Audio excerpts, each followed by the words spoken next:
भेड़िया खरगोश की गुफा में जाता है। वह खरगोश के बच्चे को पकड़ लेता है। पीछे से जंगल के सभी जानवर पहुंच जाते हैं और वह भेड़िए को रंगे हाथी पकड़ लेते हैं।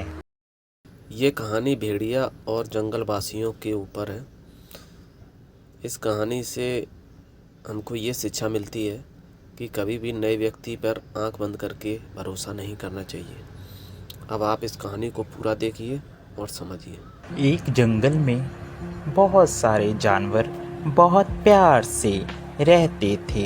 उसी जंगल में एक बाघ रहता था जिसका नाम था बगीरा।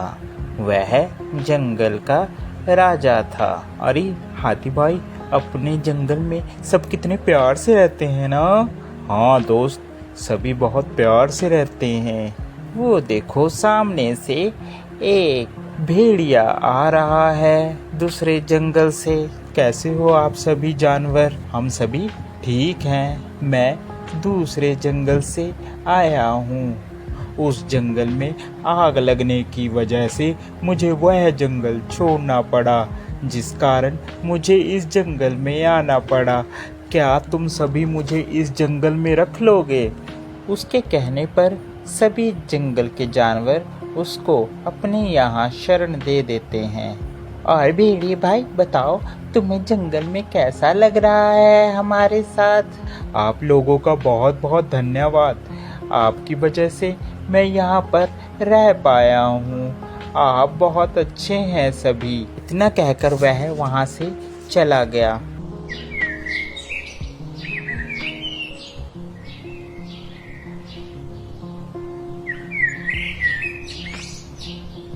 दूसरे दिन हाथी और हिरन जा रहे थे। उन्हें रास्ते में भेड़िया मिल गया। अरे कहो भेड़िए, कैसे हो आप? ठीक हो? हाँ मैं ठीक हूँ। आप बताओ, आप सभी कैसे हो? हम भी ठीक हैं।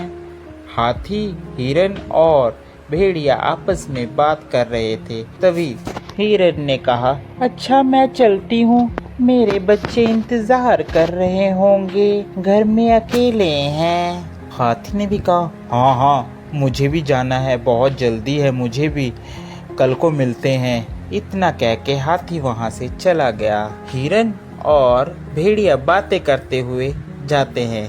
इतने में हिरन का भी घर आ जाता है। अच्छा भेड़िए भाई, मैं जाती हूँ, मेरा घर आ गया है। अरे तुम यहीं रहती हो हिरन? हाँ मैं यहीं रहती हूँ, मैं और मेरे छोटे छोटे बच्चे। दूसरे दिन जंगल में शोर मचा कि हमारे यहाँ कुछ बच्चे गायब हैं। अब किसी को यह पता नहीं चल रहा था कि बच्चे जा कहाँ रहे हैं। अरे मुझे बहुत चिंता हो रही है, हमारे यहाँ सभी जानवर के बच्चे कहाँ जा रहे हैं। मुझे तो भेड़िए पर शक हो रहा है, मगर हम बिना सबूतों के किसी के ऊपर कैसे इल्जाम लगा सकते हैं? हमें पहले मुजरिम को पकड़ना होगा, वो भी रंगे हाथ। चलो हम चलते हैं राजा के पास।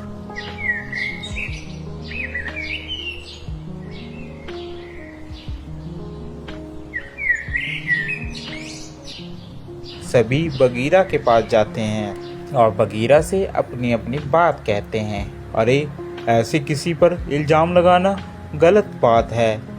पहले उसके खिलाफ हमें सबूत इकट्ठे करने होंगे, तभी उसको मैं सजा दे सकता हूँ। बिना सबूत के मैं उसे सजा नहीं दे सकता, मेरी मजबूरी है। बगीरा की बात सुनकर सभी जानवर वापिस आ जाते हैं। एक दिन सभी प्लान बनाते हैं कि हम भेड़िए की जासूसी करेंगे। वह सब इकट्ठे होकर प्लान बनाते हैं, हम भेड़ियों को पकड़ेंगे। एक दिन जंगल के सभी जानवर इकट्ठा होकर बगीरा के पास सलाह करने के लिए सभी जाते हैं। अरे ये सभी लोगों को लगता है मेरे बारे में पता चल गया है। अब मैं ऐसा करता हूँ, ये सलाह करने जा रहे हैं, इतने में मैं जाकर खरगोश के बच्चे को खा लेता हूँ। खरगोश का बच्चा? अकेला ही होगा, जाता हूँ मैं उसके पास। इतना कहकर वह खरगोश की गुफा में चला जाता है। सभी ने प्लान बना रखा था कि हम लोग अपनी अपनी गुफा छोड़ देंगे और किसी एक को भेड़िए की निगरानी में लगाए रखेंगे। उन्होंने कौवे की ड्यूटी लगा रखी थी कि वह भेड़िए के ऊपर नजर रखेगा। सभी जंगल के जानवर जंगल में छुप गए। इतने में भेड़िया खरगोश की गुफा में जाता है। वह खरगोश के बच्चे को पकड़ लेता है। पीछे से जंगल के सभी जानवर पहुंच जाते हैं और वह भेड़िए को रंगे हाथी पकड़ लेते हैं और उसे मारते हैं। इस कहानी से हमें यह शिक्षा मिलती है कि हमें कभी भी किसी नए व्यक्ति पर आंख बंद कर विश्वास नहीं करना चाहिए। क्या पता वह हमारा नुकसान कर सकता हो। आपको हमारी ये स्टोरी कैसी लगी ज़रूर बताएं। साथ ही और ऐसी मज़ेदार स्टोरी देखने के लिए हमारे चैनल को सब्सक्राइब ज़रूर कर दें। Thank you for watching.